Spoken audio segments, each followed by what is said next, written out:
Assalamualaikum warahmatullahi wabarakatuh. Para pemirsa CTV di studio dan di rumah, kali ini kita akan mendiskusikan tema yang amat sangat menarik, yaitu Al-Quran dan Kedermawanan. Hadir 4 narasumber, 1 kiai, 2 pengusaha, dan 1 akademisi. Mereka nanti akan mendiskusikan tema ini, sekaligus mungkin cerita terkait dengan kedermawanan yang dilakukan. Sebelum kita lanjutkan diskusi ini, saya persilakan untuk masing-masing narasumber mengenalkan diri. Assalamualaikum warahmatullahi wabarakatuh. Waalaikumsalam. Nama saya Suharjito, saya tinggal di Batu. Saya wirausaha, usaha di bidang catering. Terima kasih. Assalamualaikum warahmatullahi wabarakatuh. Waalaikumsalam warahmatullahi wabarakatuh. Saya Saifuddin Zuhri, mutakhrijin salah satu dari UIN ini. Alumni maksudnya? Alumni ya, alumni dari UIN ini. Dulu masih YIN, sekarang di Jalan Simpang Panji Suroso 1 di Kecamatan Blimbing, Kota Malang. Saya adalah ustadz kecil-kecilan di kampung saya. Baik, bismillahirrahmanirrahim. Assalamualaikum warahmatullahi wabarakatuh. Waalaikumsalam warahmatullahi wabarakatuh. Nama saya Mulyani Hadi Wijaya, biasa dipanggil Bu Dea. Usaha kami Dea Bakery, bertempat tinggal di Malang. Usaha masih ada di sekitar Jawa Timur. Kami ada 21 outlet. Terima kasih. Terima kasih Pak Rektor. Saya Wildana Warga Dinata, dosen Fakultas Humaniora, jurusan Bahasa dan Sastra Arab. UIN Maulana Malik Ibrahim Malang. Baik, saya lanjutkan mulai dari Bapak Haji Sulaiman Suharjito. Saya panggil Pak Harjito. Beliau ini adalah pengusaha dan saya tahu beliau banyak berderma kepada masyarakat. Pak Harjito, apa motivasi Bapak banyak berderma ya, dengan sedekah dan lain sebagainya ini? Apa motivasinya sebenarnya? Terima kasih Prof. Saya dulu dari kalangan yang tidak mampu. Iya. Orang tua saya guru SD ya. Okay. Jadi guru dulu gajinya tidak seperti guru sekarang besar-besar ya. Dengan kekurangan itu hidup yang kami jalani sudah barang tentu beberapa hal kesulitan, sampai makan saja sulit. Iya. Disitulah yang saya rasakan apabila dalam masa sulit itu ada dikasih orang apa, itu menjadikan sesuatu yang sangat berharga. Sehingga begitu kami diberi Allah rezeki, ingat akan itu. Kemarin kan jual mobil, kemudian diniatkan hasilnya disedekahkan. Itu sudah terjual Pak Haji? Iya, kalau mobilnya sampai sekarang belum terjual. Tapi kita udah realisasikan karena memang waktunya saya rasa sudah perlu, sehingga ya pengusaha itu istilah Jawanya ngumetna susur ya. Susurnya diumet-umet tapi program utamanya selesai gitu. Alhamdulillah kita udah berapa, sekitar 8 desa yang masing-masing 2 ton termasuk di sini. Jadi 2 ton kali 8 gitu? Ya sudah 18 Masya ton. Allah, luar biasa. Jadi mobil belum terjual tapi sedekah jalan. Iya. Apa yang dirasakan Pak Haji ketika memberi sedekah itu? Apa yang dirasakan di dalam diri itu? Yang pertama, pengusaha itu biasanya kan jeli baca peluang ya. Kalau seperti situasi seperti sekarang ini, ibarat orang investasi itu kelipatan yang dijanjikan Allah itu lebih besar daripada situasi biasa-biasa saja. Sehingga seorang pengusaha ini yang biasanya jeli menangkap peluang, Nah, inilah peluang terbaik kita untuk berinvestasi ya. Luar biasa. Jadi justru wabah COVID-19 ini peluang bagi dermawan untuk memberikan sedekahnya. Dan nanti ujungnya adalah pahala dari Allah SWT. Pak Kiai, tadi sudah ada apa namanya pengalaman dari Pak Haji Harjito itu sebetulnya sikap dermawan itu memang betul diajarkan Al-Quran atau tidak kayaknya? Wasari'u ila maghfiratin mir rabbikum wa jannatin arduhas samawati wal ardu uiddat lil muttaqin alladzina yunfiquna fis sarra'i wad dharra. Jadi dermawan itu mestinya di dalam Al-Quran yang harus kita ikuti sebagai petunjuk bagi manusia dan bagi seluruh orang yang bertakwa itu tidak terkait dengan punya banyak atau sedikit dalam keadaan normal atau krisis. Jadi mental apa sahi, mental dermawan itu sedikit yang memberi sedikit, banyak yang memberi banyak. Artinya nek manuk emprit ndoke cilik, nek banyak ndoke gede gitu. Insya Allah. Jadi bukan hanya pengusaha ya, Kiai juga derma ya. Kiai derma wajib, nggak boleh ngomong tok. Nggak boleh dodol apa wahyu saja. Terima kasih Pak Kiai. Para pemirsa, ternyata di dalam Al-Quran ada ajaran dan suruhan perintah untuk berderma dalam keadaan apapun, baik miskin maupun kaya, kelihatan atau tidak kelihatan, dan ini semuanya dilakukan karena Allah ya. Karena ada dalam Al-Quran itu innama nut'imukum liwajhillah. Sesungguhnya kami memberi makan kamu sekalian liwajhillah karena Allah Ta'ala. Ini ada pengusaha dan ada kiai sama-sama berderma, jadi dermawan. Meskipun kiai pun harus berderma ya, bukan hanya menyuruh ya, tidak hanya menyuruh ya, tapi buka kocek langsung dikasih. Baik, pemirsa CTV yang saya hormati, kita lanjutkan diskusi kita. Bu Mulyani Hadiwijaya, ibu pengusaha. Dan saya dengar, saya lihat ibu banyak berderma kepada siapapun, termasuk orang-orang miskin di sekitar dan lain sebagainya. Apa yang mendorong ibu melakukan itu sebetulnya? Ya baik, terima kasih Prof. Pertama sama Pak, keluarga kami keluarga cukup susah. Cukup susah ya. Saya hanya satu keluarga besar dia dengan sekitar 350 orang bersepakat bahwa hidup itu kan hanya untuk ibadah gitu, nggak ada yang lain gitu. Untuk bisa kuat dalam beribadah, bisa pantas dalam beribadah, tentu kita berikhtiar, bekerja gitu. Ketika ada hasil, itu juga bukan punya kita semua gitu. Kita hanya pakai yang memang pantas kita pakai, ya makan, ya pakai gitu. Artinya ada rezekinya orang lain gitu Pak. Kalau saya istilahkan itu, kita harus jadi keran gitu, jadi kerannya Allah gitu. Jadi masa keran mau ditutup, kan harusnya dialirkan gitu. Jadi sesederhana itu. Di IDEA juga kami bersepakat bahwa kita adalah pejuang keluarga. Bukan hanya mikirkan keluarga kecil kita, tapi kita juga harus bisa berjuang, tidak harus bawa senjata berjuang itu, tapi berjuang di jalan Allah juga dengan bekerja sepenuh hati, ada hasil, dan kita harus terus memperhatikan di sekeliling kita. Saya selalu ingatkan sama anak-anak saya di DEA bahwa musik paling yang haram itu adalah ketika piring dan sendok kita bunyi di rumah, ada tetangga kita yang lapar gitu.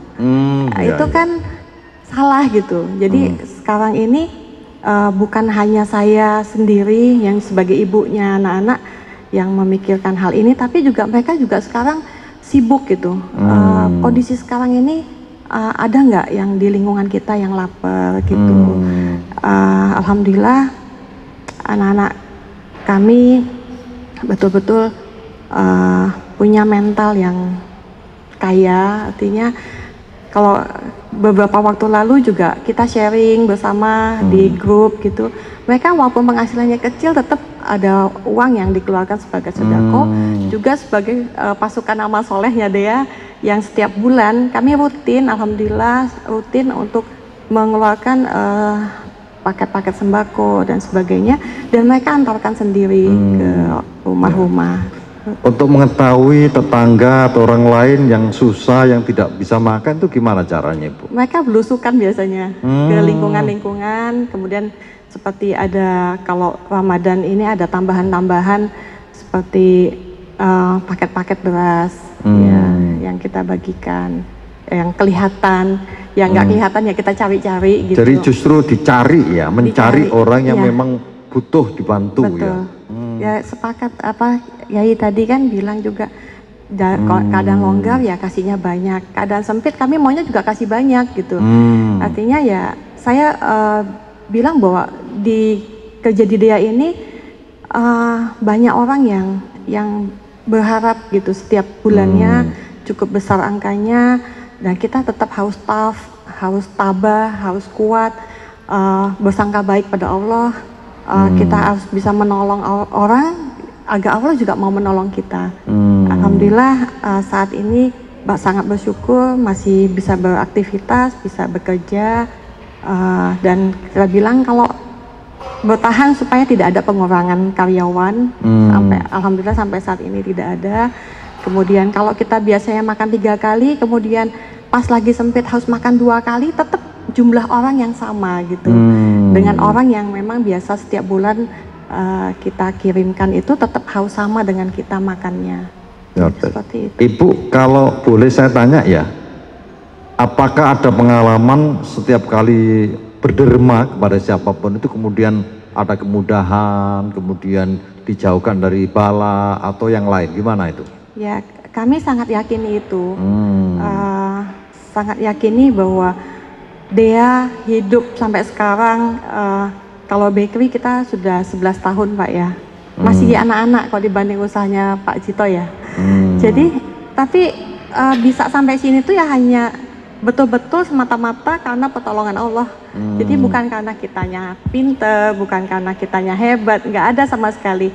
Dan kerendahan hati, merasa betul-betul sangat kecil di hadapan Allah itu, menurut saya yang terus-terusan membuktikan bahwa Allah itu nggak sare gitu loh Pak. Jadi terus ada bantuan-bantuan Allah di saat kesulitan-kesulitan, dan alhamdulillah bersyukur sampai saat ini. Baik Ibu, Pak Wil, itu ada nggak hadis atau Quran yang betul-betul apa namanya menyuruh kita untuk menjadi dermawan tuh? Iya Pak Rektor, jadi memang dermawan itu adalah sifat Allah. Sehingga di bulan Ramadan ini biasanya ada ucapan selamat, Ramadan Karim. Karim itu artinya adalah dermawan. Jawabannya adalah Allahu Akram. Allah lah yang maha dermawan. Jadi sebetulnya kedermawanan ini adalah ajaran yang memang luar biasa. Dan itu kita banyak hadis-hadisnya. Jadi setiap hari seorang hamba itu bangun pagi, selalu ada 2 malaikat. Yang 2 malaikat yang menyertai, yang satu akan berdoa, Allahumma a'ti munfiqon khalafan. Masya Allah. Yang satu mengatakan, Allah, itu? Ya Allah, berikanlah kepada orang yang berinfak, bersedekah, itu ganti yang luar biasa. Dan yang satu berdoa, Allahumma a'ti mumsikan talafan. Dan berdoa yang satunya, kalau Anda itu bakhil, maka akan hancur. Wailul likulli humazatil lumazah alladzi jama'a malau wa addada. Justru orang yang bakhil, menumpuk-numpuk harta itu akan hancur, akan celaka. Gitu. Jadi apa yang dilakukan oleh Dea, oleh Pak Jito itu sebetulnya sudah mengamalkan ayat-ayat Allah. Terima kasih. Para pemirsa CTV di studio dan di rumah, kita lanjutkan diskusi kita. Pak Haji, selama ini kan banyak yang dibantu, ya masyarakat, bahkan membantu ke kampus ya kemarin. Ini ada perasaan apa ya, senang atau tentram atau yang lain? Ya kalau saya jujur saja perasaannya takut. Sudah cukupkah yang diberikan Allah ini kami salurkan pada jalur yang benar? Sehingga kalau introspeksi itu kan mencari kekurangan ya, tidak mencari kelebihan. Iya. Jadi itu yang artinya masih khawatir jangan-jangan saya belum cukup untuk berderma ini gitu ya. Betul. Tapi di balik itu juga ada perasaan senang kalau bisa membantu orang ya. Ya, bersyukur ya. Karena kita dulu kalau bapak saya kondangan gitu aja, saya sama kakak itu rebutan berkat ya. Nah, begitulah apa namanya perasaan bagaimana mendalami perasaan kekurangan itu seperti itu. Sehingga kesyukuran, kepuasan, ya enggak munafik, seneng itu ada. Terima kasih Pak Aji, makanya sekarang sering kondangan ya. Pak Kiai, ini bagaimana sih mendorong orang supaya jadi dermawan tuh? Ya, orang yang beriman tuh motivasinya lebih banyak dari apa yang diinginkan oleh Allah dalam Al-Quran. Fa'amma man a'ta wattaqo wa saddaqa bil husna fasanuyassiruhu lil yusra. Orang-orang dermawan itu akan diberikan kemudahan. Saya kok tidak pernah melihat, yang saya lihat orang-orang dermawan yang setiap tahun keluarkan zakat, kalau nggak zakat infak sedekah, mudah hidupnya itu. Sampai kadang-kadang tembus anak cucu itu diberikan kemudahan. Siapa tahu ya Pak Cito menjadi orang yang sukses, Ibu jadi orang yang sukses, tidak hanya ikhtiarnya Ibu.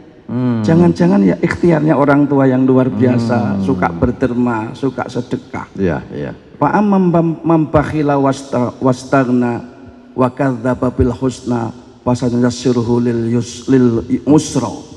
Yang bakhil lalu dia mendustakan pahala-pahala kebaikan, dia akan menghadapi kesulitan-kesulitan. Tidak ada orang bakhil lalu dia diberikan keberkahan, nggak ada. Sekarang berbagai model dan bentuk usaha kerja, tetapi banyak yang tidak bermakna. Sementara banyak orang bergelimang harta tetapi hidup menderita. Di satu sisi banyak orang yang bergelimang harta dengan berkahnya sekaligus. Yang paling bahaya ketika Allah sudah menjamin jadi orang sukses, lalu dia tidak berderma, tidak sedekah, tidak infak, tidak zakat, lalu Allah tetap berikan jatah rezekinya, tapi Allah cabut keberkahannya. Masya Allah. Tapi yang baik kaya tapi sedekah Kiai ya. Kaya miskin tetap sedekah. Insya Allah itu yang terima kasih Kiai. Terima kasih. Kita lanjutkan ke Ibu. Bu, kan sudah berderma dan bahkan mencari orang yang menerima berderma ya. Ibu juga mendorong orang lain untuk seperti Ibu enggak? Kalau boleh gitu mengajak ya, sekarang ini betul-betul memanfaatkan kesempatan hidup kita itu untuk berderma, untuk sedekah. Karena saya juga pernah dengar kalau orang sudah meninggal dia akan menangis di dalam kubur, kalau boleh tambah 1 hari lagi supaya bisa bersedekah. Begitu pentingnya bersedekah di Al-Quran itu ya. Insya Allah gitu ya Kiai ya. Jadi ini Al-Quran bukan hanya dibaca, sudah meresap di dalam diri. Jadi saat ini di lingkungan terdekat kami yang terutama terus saya dorong untuk itu, seperti itu. Mungkin ada sedikit himbauan kepada para pemirsa JTV untuk berderma mungkin? Ya, kalau baca dari At-Tolak 2 dan 3 itu pada saat kondisi sempit atau kita punya masalah, kita tetap bersangka baik, tetap bertakwa, insya Allah jalan keluar pasti ada. Siapapun yang longgar, yang sempit, kalau kita terus mau bersedekah semampunya kita, insya Allah Allah akan kasih jalan keluar. Dan amin. yang menjadi rezeki kita pada akhirnya adalah harta yang kita memang keluarkan untuk sebagai sedekah, bukan yang kita pakai. Seperti itu. Terima kasih Ibu. Yang terakhir Pak Dr. Wildana. Ya. Bagaimana sih caranya agar kita sendiri dan orang lain itu termotivasi untuk menjadi dermawan itu? Betul Pak Rektor. Jadi agar kita termotivasi, yang pertama kita itu bergaul dengan orang dermawan. Yang kedua dari ayat-ayat dari bergaul itu artinya kita minta gitu apa? Ya kita selalu menteladani, gitu kemudian ya. mengambil inspirasi. Supaya kita dikasih, bukan ya? Iya, bukan Pak Rektor. Jadi sebetulnya memang perlu juga filosofi atau hikmah dari ayat-ayat itu. Seperti dalam bahasa Inggris, orang bakhil itu bahasa Inggrisnya itu miser. Miser, tulisannya miser. Dan misery itu ternyata artinya kesengsaraan. Artinya apa? Orang yang bakhil itu sebetulnya menumpuk-numpuk kesengsaraan, penderitaan.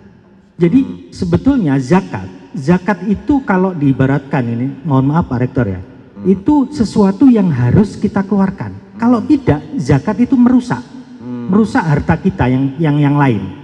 Nah itu kalau diumpamakan seperti kita makan terus, makan sate gulai, karena eman nggak dikeluarkan. Nah kalau tidak kita keluarkan, maka itu badan ini remuk, sakit semua. Kenapa harus dikeluarkan? Memang itu kotoran yang harus kita keluarkan. Jadi ibaratnya itu semakin banyak bersedekah, kita semakin sehat dan semakin berkah Pak Rektor. Terima kasih Bapak Ibu, para pemirsa JTV di studio dan di rumah. Ternyata kesimpulannya adalah dengan bersedekah, dengan berinfak, dengan berzakat itu justru akan menghilangkan beban dalam hidup kita ini. Dan dengan itu pula akan menghilangkan beban orang lain. Sehingga kita bersama bisa menjadi orang yang saling menghilangkan beban itu dan menjadi bahagia. Saya kira begitu kesimpulan kita, dan Al-Quran juga hadis amat sangat mendorong kita untuk menjadi dermawan dan mencela sangat keras terhadap orang-orang yang bakhil. Saya akhiri, Assalamualaikum warahmatullahi wabarakatuh.